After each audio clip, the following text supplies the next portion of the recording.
ألم تر أن الله خلق السماوات والأرض بالحق إن يشأ يذهبكم ويأت بخلق جديد وما ذلك على الله بعزيز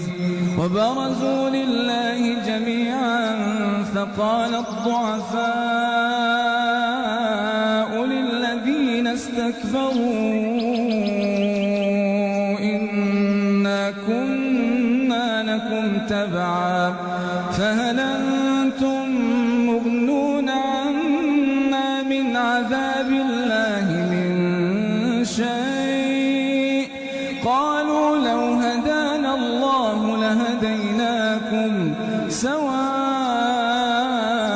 علينا أجزعنا أم صبرنا ما لنا من محيص وقال الشيطان لما قضي الأمر إن الله وعدكم وعد الحق ووعدتكم فأخلفتكم وما كان لي عليكم من سلطان إلا أن دعوتكم فاستجبتم لي فلا تلوموني ولوموا أنفسكم ما أنا بمصرخكم وما أنتم بمصرخي إني كفرت بما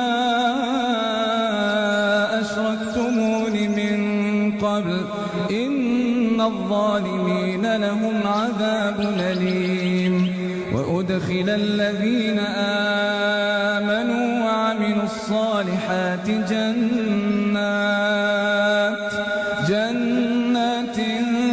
تجري من تحتها الأنهار خالدين فيها بإذن ربهم تحيتهم فيها سلام.